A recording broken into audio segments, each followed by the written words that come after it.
Hello friends, welcome to the next session of worm and worm gear drive. In last sessions we have discussed the introduction about the worm gear drive, its application and the design and related force analysis of gear drives.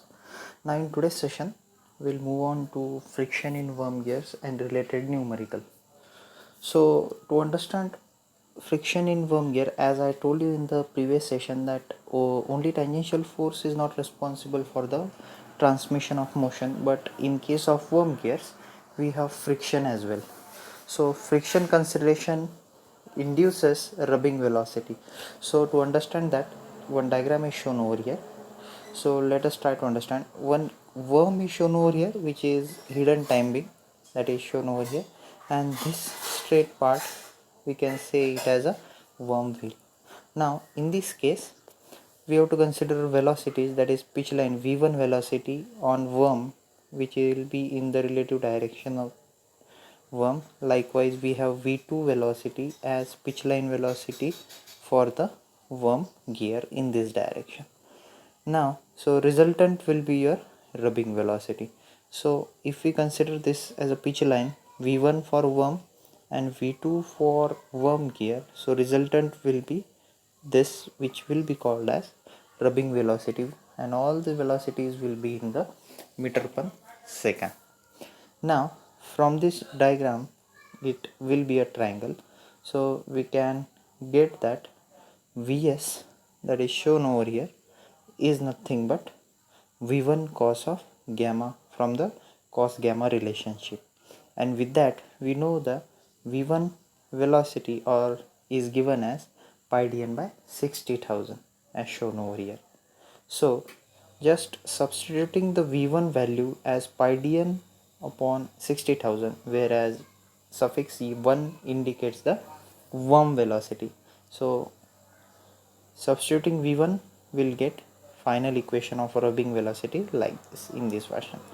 So vs will be a rubbing velocity, which will be given as pi d1 n1 divided by 60,000 into cos of gamma, where gamma will be your lead angle and d1 and n1 will be respective diameter PCD, that is pitch circle diameter, and speed. So coming towards the equations related to power and efficiency. So efficiency for worm gear drive is nothing but, as usual, we know the equation for efficiency is output upon input, that is output power upon input power. So which is given as tangential force acting on the worm gear, that is P2, into radius, that is d2 by 2, which will be your specific torque into the speed of that worm gear, divided by input will be your worm, which is given as tangential force into distance, which is radius. So this will act as a torque, and n1 will be your speed of that worm. So output divided by input will be your efficiency. So in the given equation we know that n2 upon n1, that is, or either we can say in reverse fashion, n1 upon n2 is nothing but transmission ratio I, or from for the given equation it will be 1 upon I. So we can substitute 1 upon I in further steps. Likewise we know that diameter d2 upon d1 can be substituted as d2 upon d1 is nothing but m into z2 by modulo and teeth equation, that is modulo is equal to d by t, and d1 is nothing but from diametral quotient equation, that is q, we can consider d1 as m into q, that is diametral quotient equation. So further module will get cancelled, so what will remain will be z2 upon q, whereas now if we divide numerator and denominator by z1 respectively, will get z2 upon z1 divided by q upon z1.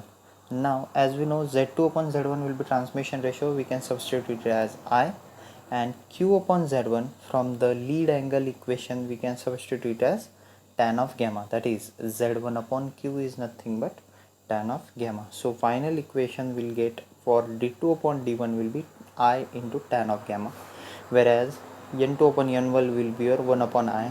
So I When substituted over here we'll get cancel, so remaining term will be tan of gamma and this one. So our final equation for efficiency will be P2 sorry, final equation will be P2 T upon P1 T into tan of gamma. Again, from force analysis equation we have P2 is equal to P1 A, that is tangential force on worm gear is equal to axial force on worm. So we can substitute instead of P2T as P1A. So we'll get this equation. Further, we know what is the value of P1A is nothing but in terms of tangential force of worm. So P1T into cos of alpha into cos of gamma minus, so this equation. Then we have, by substituting all these values we can get efficiency. When we resolve this we'll get efficiency as cos of alpha minus mu tan of gamma divided by cos of alpha plus mu cot of gamma. So we'll solve one numerical based on this, which is taken from VB Bhandari. So what is given in this, 1 kilowatt power at 720 rpm is to be supplied to a worm shaft and on which worm will be mounted, and the number of starts for the threads of the worm is 4. That's why we can get Z1 with 50 mm pitch diameter, that is pitch circle diameter, and worm wheel has 30 teeth with 5 mm module, and the normal pressure angle is 20 degrees. So what is asked to calculate efficiency of the worm gear drive and power lost in friction. So two terms are asked. So how we can get this? So what is given? Power, second one rpm of worm, module is given, we can say Z2 and Z1, and pressure angle alpha. So from the given data, what is to be find out? First one efficiency and second one power lost in friction. So efficiency will be equal to given equation as we have derived it, and power lost in friction is nothing but 1 minus eta into kilowatt power. So for calculation, further moving for calculations, efficiency is to be found out. Now what is unknown in this? Pressure angle is given, mu and gamma is unknown in the efficiency equation. So how to calculate gamma? So we have equation of lead angle, that is L upon pi d1, in which L is also unknown, so L can be calculated from this equation, that is we have lead into number of teeth, that is module lead is equal to pi m z1. So we have module given in the numerical 5 and z1 we have 4, that is 4 starts. So we can calculate L and we can substitute L over here. So in this fashion we can find out gamma value, which is equal to 21.8 degree. So for calculating efficiency, now we have got gamma. So what is unknown? Mu. So for calculating mu we have to go for further equations, that is we required one chart, that is nothing but coefficient of friction on y-axis and rubbing velocity, which will be provided in the exam or directly values will be provided. So how to calculate for that?